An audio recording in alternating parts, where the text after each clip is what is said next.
there. Could you tell us that today? Let's get started. Yeah. Yeah. In the last program, we opened up the mystery that linked Jeremiah to the what is happening actually now. And that Jeremiah was given a warning. He was told to warn the people. He was given or he took the potter's vessel, a clay jar, went to the gate and overlooked the valley of Hinnom where the people of Israel were killing their children. And he prophesied there that a judgment was going to come in the same place where the children's blood were shed. The judgment of God will come. And he spoke about, specifically used the word plague, and pestilence was going to be part of that judgment. And when you look at it, he's giving this and he's saying that he's prophesying what's going to come upon Israel in the 19th year since the first shaking, the attack came. Well, we looked at this last time, that this mystery that 19 years from 9/11 comes, the mystery is in the 19th year will come the shaking and will come a plague. And so it's happened. 2020 is the 19th year.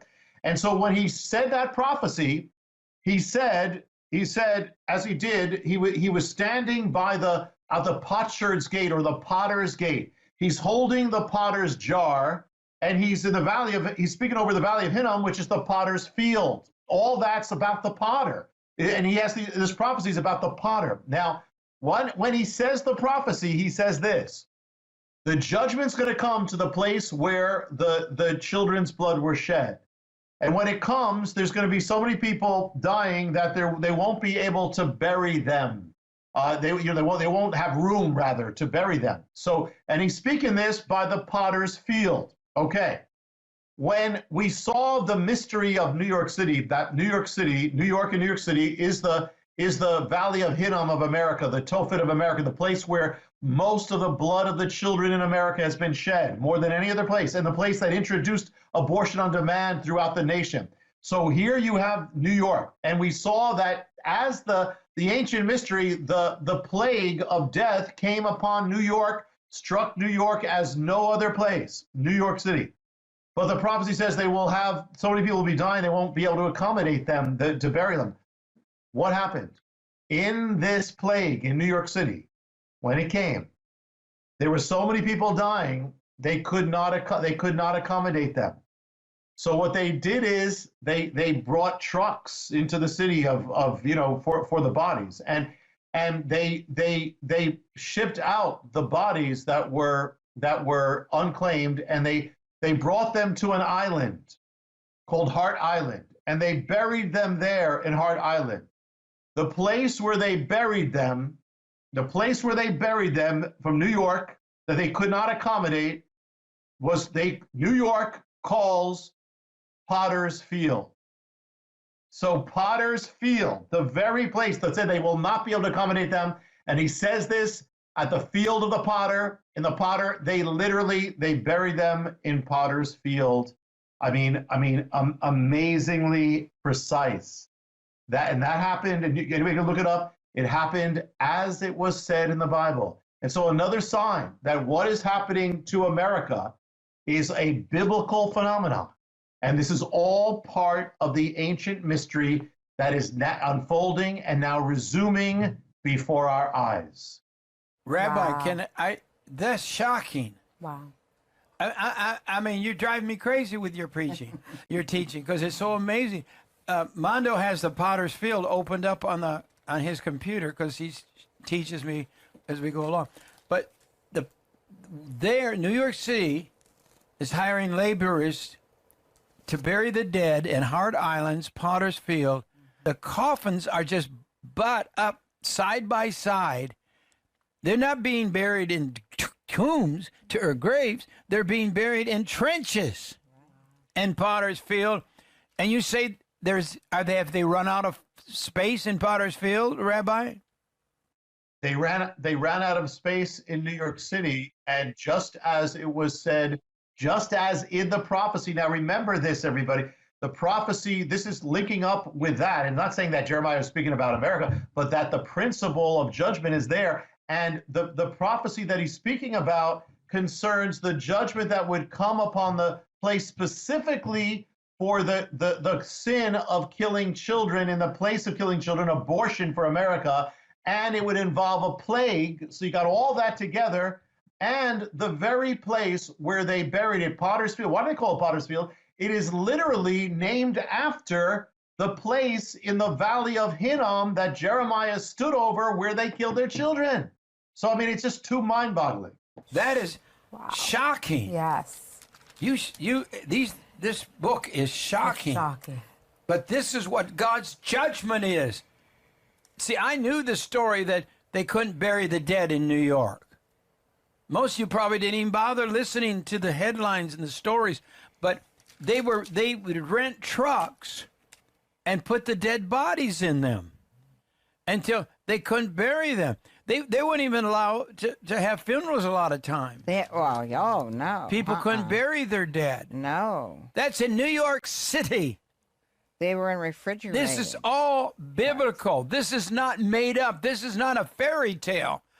That's why people have got to read the Bible, because that's the only answers today. The only answers is the word of the living God. And if I may just say, as Rabbi is teaching us about Jeremiah and the whole connection, we've been sitting under Rabbi's teaching for years, and it's the template. It's the same pattern. It's like my mom's always told me, people by their patterns.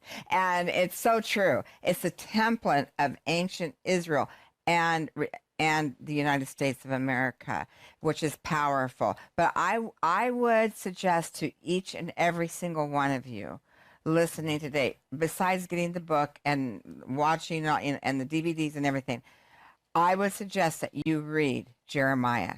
Read the book of Jeremiah. It is pretty mind-blowing. Rabbi, tell us about the balm of Gilead. You know, that it's always been a thing of supposed to be of healing and good rest. Yes. What is about the balm of Gilead that you wrote about?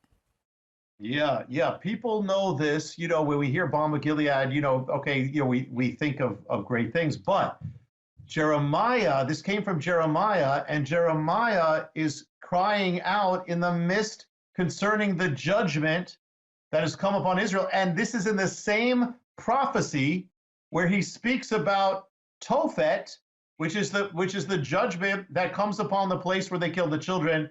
And it also talks about pestilence, when he links to Tophet. So it's one of the few places in the Bible where he's talking about Tophet again, which is where they killed the children, and the judgment that came upon the nation for the killing of the children. So now we've seen all these things. I said in another program, the link between New York and Tophet. It's the Tophet of America. And so that's where the children were killed. Most children, that's where abortion spread across the nation. And that's where the plague, fury of the plague centered as no other place. Okay, so we have that. So here Jeremiah cries out in the prophecy, and he says, is there no balm in Gilead? Is there no balm in Gilead? What's that about?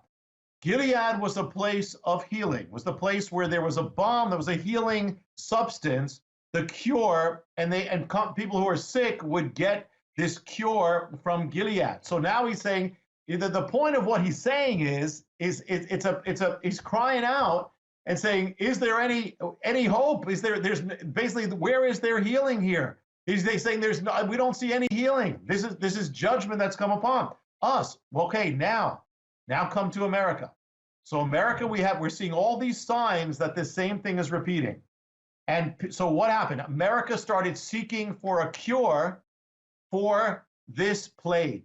So they started seeking all over. Finally, one company came up with what they said was a cure, and it made the news all over America. And in fact, the stock market shot up by 500 points because of this. So America was seeking for the balm of Gilead, and this company came up with this thing. Now, it was a little thing. It did a little bit relative from what I could see. It didn't do a lot, but it was the nearest thing that we're hoping for. America was hoping for a balm of Gilead. It was America's balm. Well, the name of the company that came up with this thing to the corona, at least they were hoping for it. The name of the company is Gilead, the balm of Gilead, as in Jeremiah's prophecy.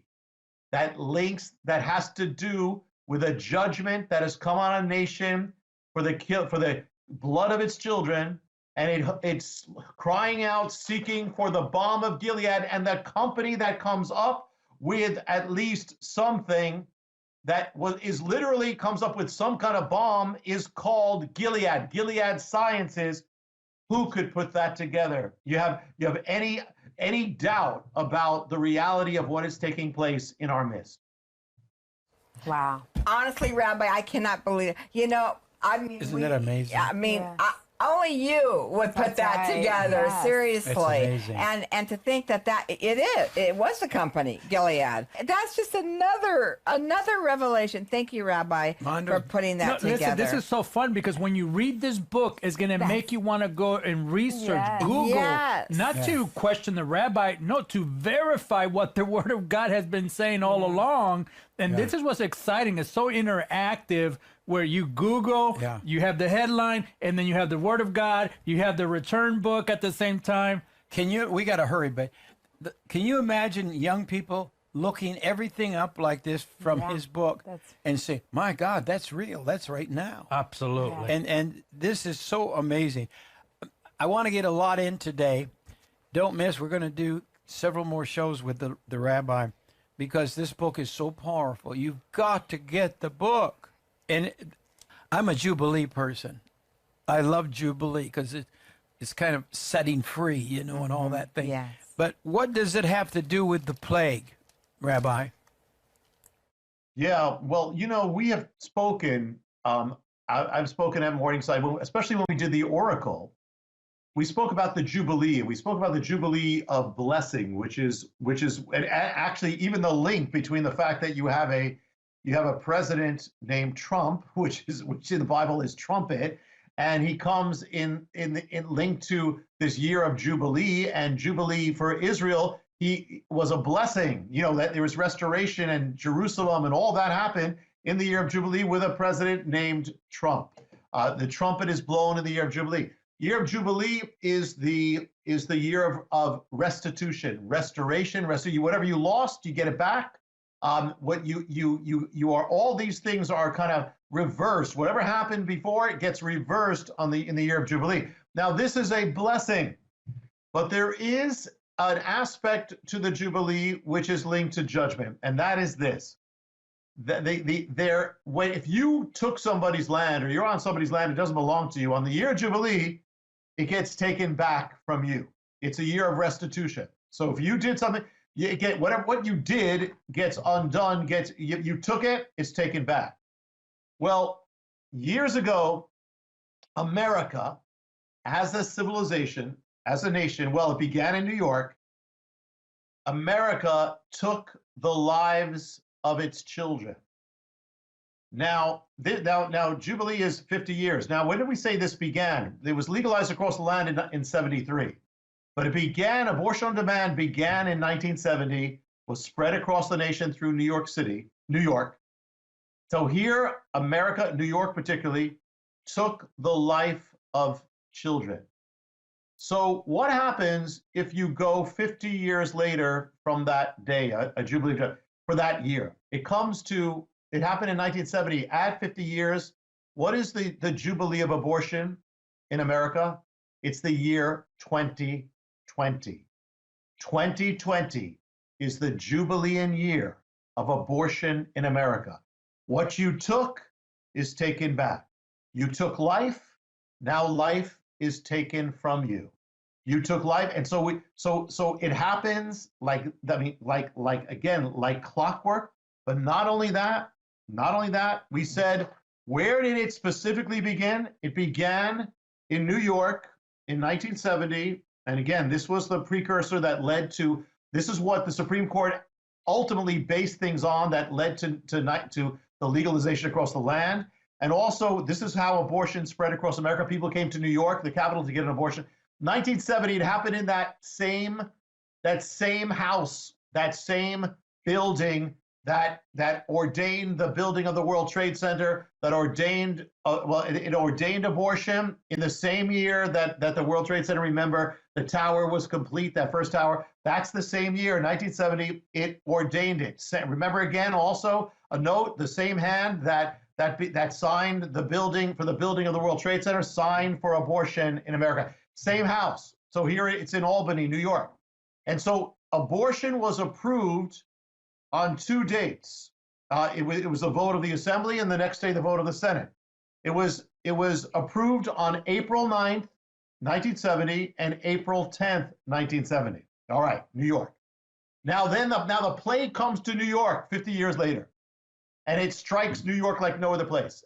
And they studied when is the peak of the plague in New York. In April, it was in April.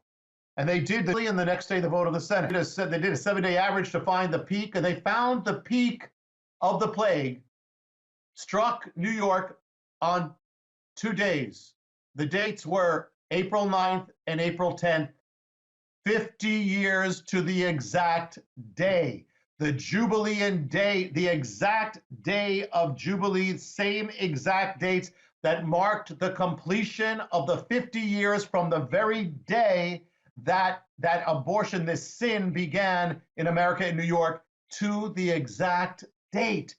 Who could do that? You have any question about the biblical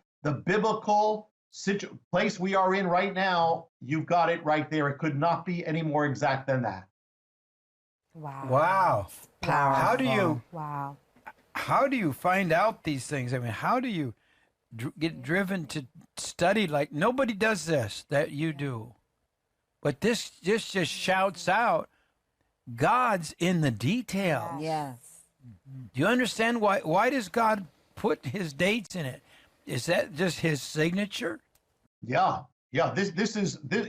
We've seen this. I mean, we've seen this again and again. And one of the things in the Harbinger too, which we can't get into it, but it actually, if you go by one of the dates there, it's also, you see another thing that pinpointed exactly when 9/11 would take place, to the day, to the year and the day. I mean, years and years before. God is exact. And as far as how it comes, it's like the Harbinger. I didn't ask for it. I was standing at ground zero. This is how it all began, standing at ground zero. And then the Lord says, the Spirit is telling me, look at that tree. There is something there. And then I just kept getting led to the next and the next and the next thing.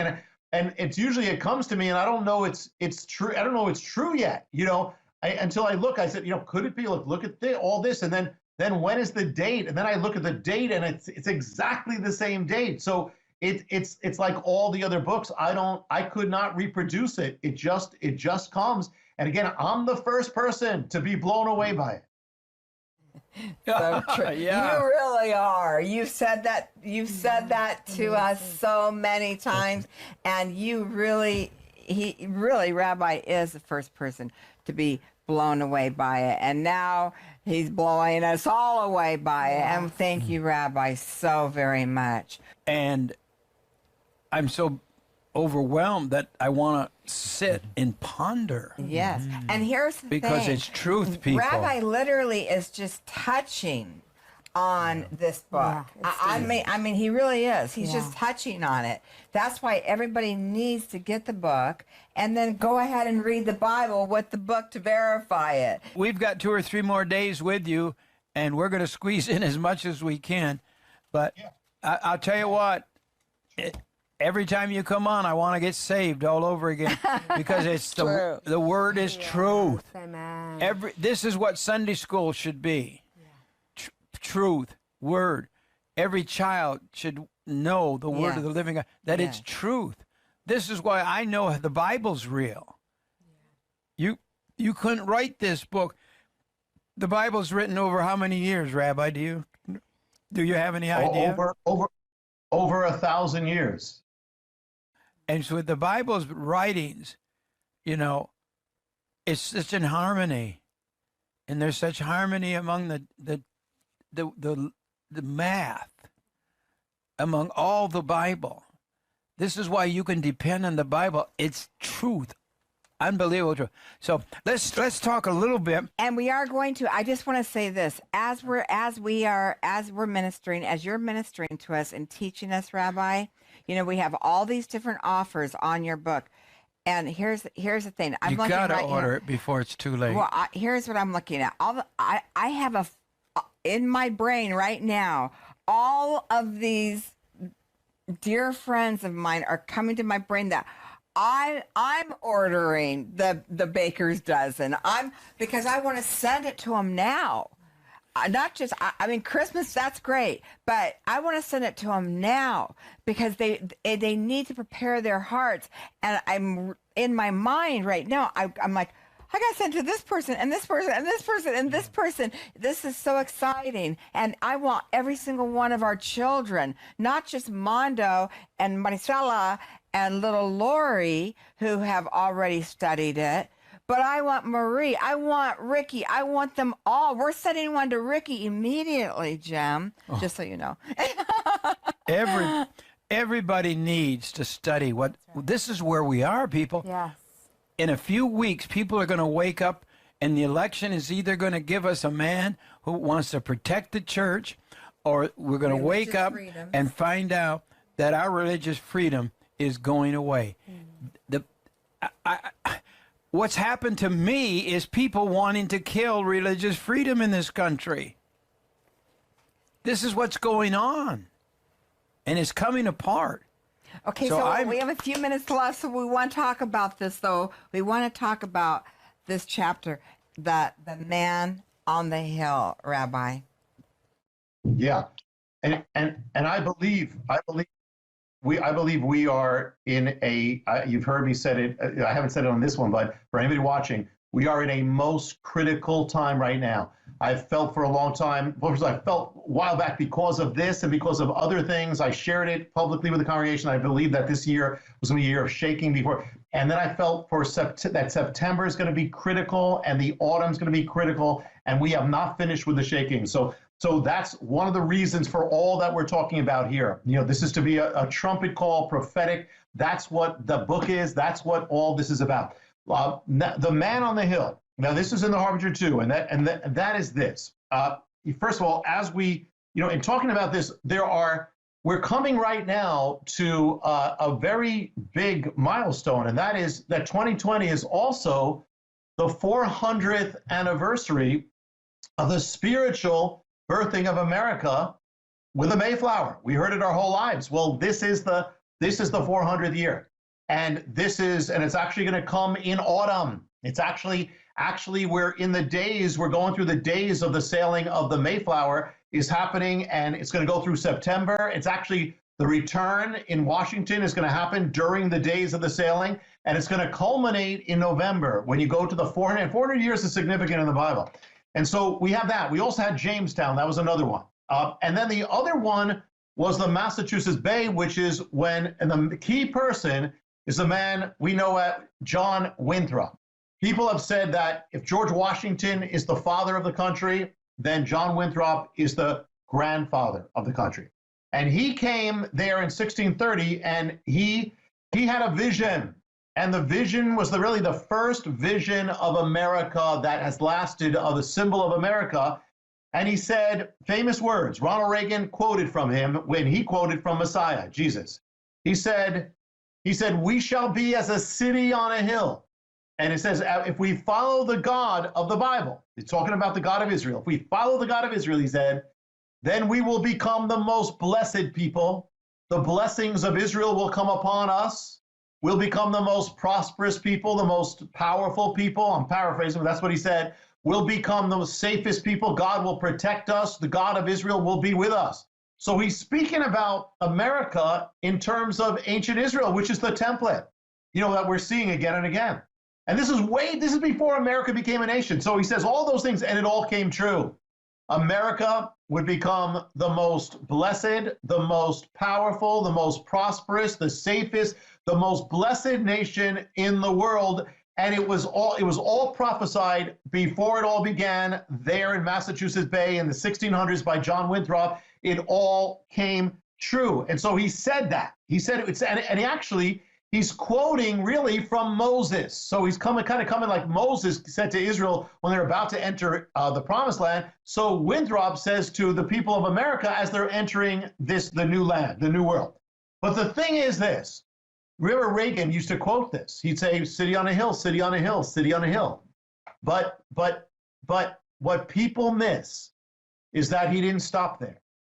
After he said we shall be a city on a hill, he gave a prophetic warning that was there embedded at the beginning. Just like remember in the Harbinger, Washington gave a prophetic warning at the beginning of the nation. Well, he gave, before that, it was Winthrop who gave the prophetic warning.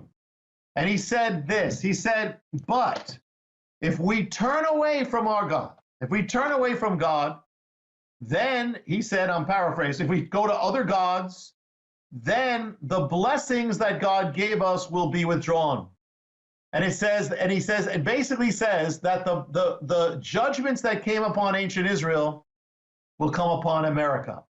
And he says that because he's likening America to Israel. And so therefore, he said, if we turn away now, if we turn away, and he's really quoting from Deuteronomy, from Moses. And do you remember from what we shared before, one of the things from the Harbinger too is that on the day of 9/11, or the week of 9/11, just before 9/11 happened, there was an appointed word in all the synagogues across the world and in New York City. And the appointed word from ages past, they opened it up, and it was Deuteronomy, Moses saying, what's going to happen to you if you turn away from God? And in that, it talks about an enemy will come from far away. These are the signs of a nation entering judgment. An enemy will come from far away. He will attack you at your gates. All these things that came true on 9/11.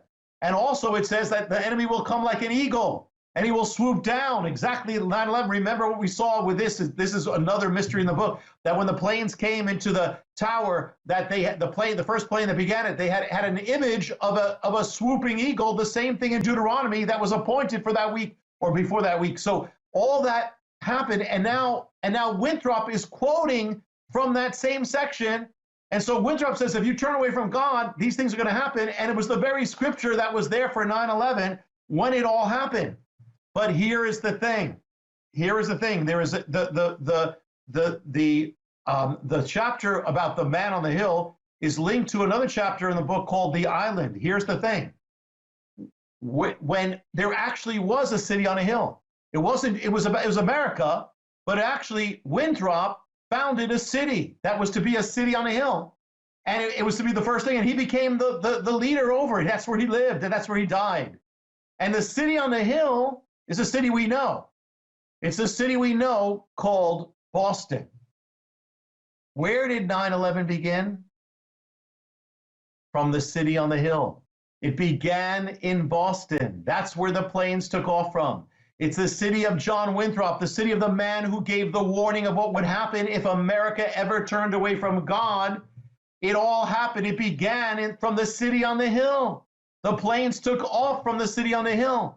And it took place, and the same from the man who warned that these things would happen, and who spoke about Deuteronomy, which speaks about the enemy coming, and all that. It happened from the city on the hill. And yet there's even more, because John Winthrop founded not only the city, he founded an island on the city or off the city, and he lived there. He would spend time there. He would pray there. And it was called Governor's Island because it was named after him. He was the governor. It was Winthrop's Island. And so that's where he was. And that's where all this, and he's praying for America. He's praying for the colony. Well, here's the thing. What happened to that island? The island of John Winthrop?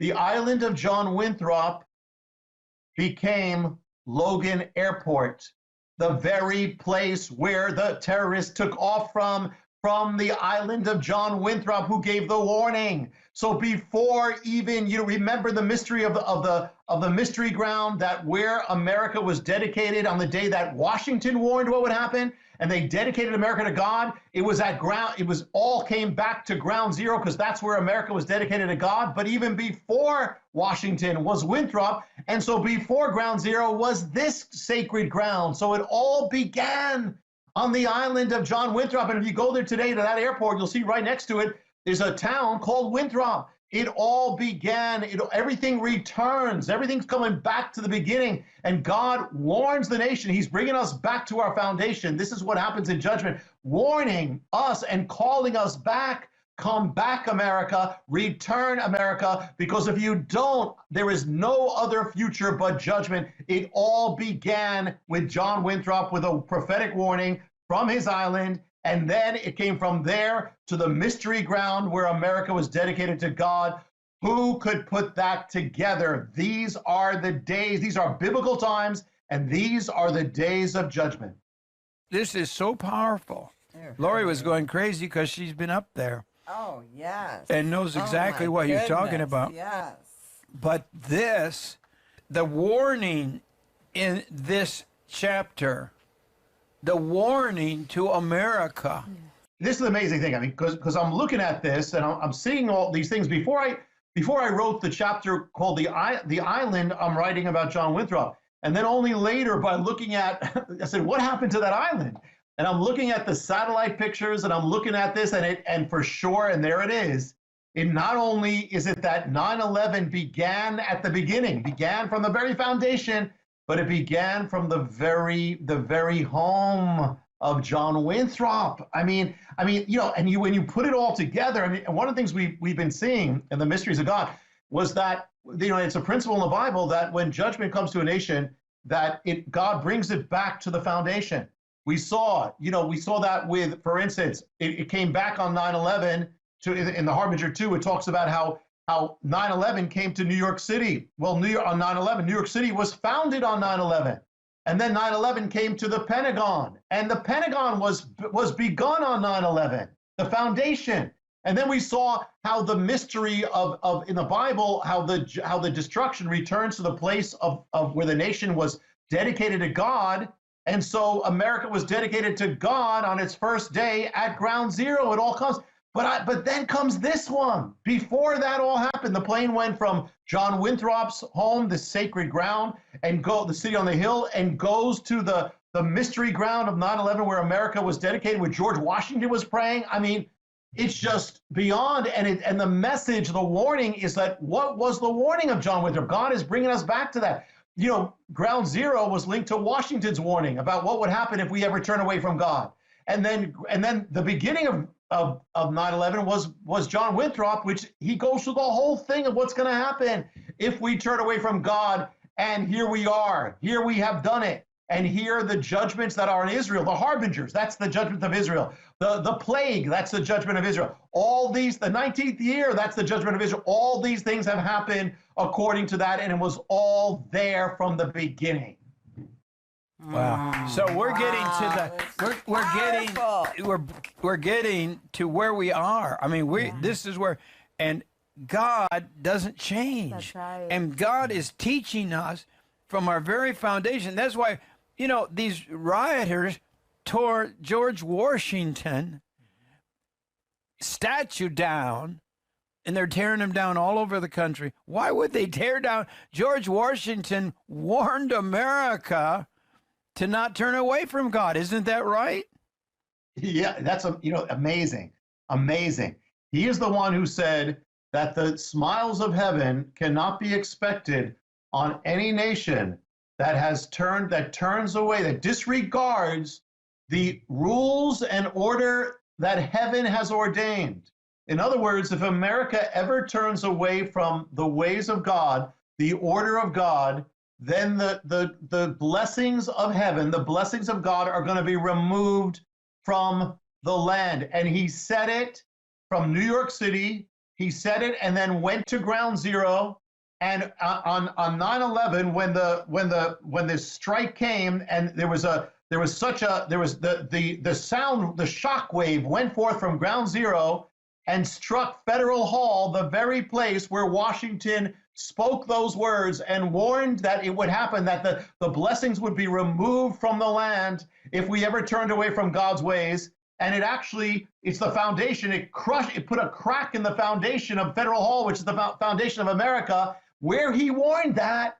And now, that was the beginning, 9/11, and now here we are. And we're watching the smiles of heaven being removed from the ground. And now the statues of George Washington, who gave the warning, are lying on the ground, who gave the warning. And we must listen. And that, again, that's what this is about. That's why we're doing this. That's what the Harbinger 2 is about. The voice of God is calling. It is now or never. The voice of God is calling, come back, return to it. Because the ultimate thing isn't returning to that ground or that ground. It's to return to our true foundation, who is God himself. Wow. Oh, Wow. this is so powerful. And on tomorrow's broadcast, I want to get, or the end shows of this week. The end it comes with. We'll get to the return. We haven't actually gotten to the return yet, Rabbi, and that's an important part because that's what the book is called, the Harbinger 2, the return. And then I want to talk again and talk about what's going to take place at the end of September. What is that? And there's other things that we want to talk about. This is so powerful. This is where we are. This is what God is talking to about. That's right. And Abraham Lincoln has a part of this final mystery we're going to talk about. You don't want to miss a minute of this, but it's all in the book and it's written, so you're going to love it. You're just going to find it, and it's written in a way that you're going to want to devour this book. This is going to be like food to you for the last days. This is a insight into what's coming. You talked about this thing coming in September. Do you think it could be bigger than what you think? I think that, I don't know what's going to happen with with the logistics. There's so much, on one hand, resistance and Washington and quarantine and all this stuff. But that's not the thing. I believe this is going to be a very, very historic, prophetic, and dramatic event that's from God, that has to be. This is the return. This is what God's calling. This is 2 Chronicles, if my people. And if we don't do it now, we may never have the chance to do it again. And so this is crucial. It's going to happen during the 400, the anniversary of the Mayflower. It's going to happen around 40 days from the election. It's going to happen at this moment. It's going to happen during the holy days of Israel. It's going to happen during, the 10 days is actually the 10 days of the return is from the moment the trumpet blows, Feast of Trumpets, to the Day of Atonement. And then near the end of that is September 26th. That is the return in Washington, D.C. on the National Mall. But check it out if you're going to be there or not. But the point is that wherever you are, we need to pray, repent, fast, seek God's face, humble ourselves, turn, repent, and appeal to God for this nation. This I have literally seen events like this, and I know we'll talk about it in the other programs, but where it literally, and you were out, we were there together, Jim, many years ago, before we knew each other, and it was literally a sacred assembly, which the return is, that literally changed the course of America. Well, I believe it's all the more crucial now, all the more critical now. So yes, but everyone, we're not just talking prophecy.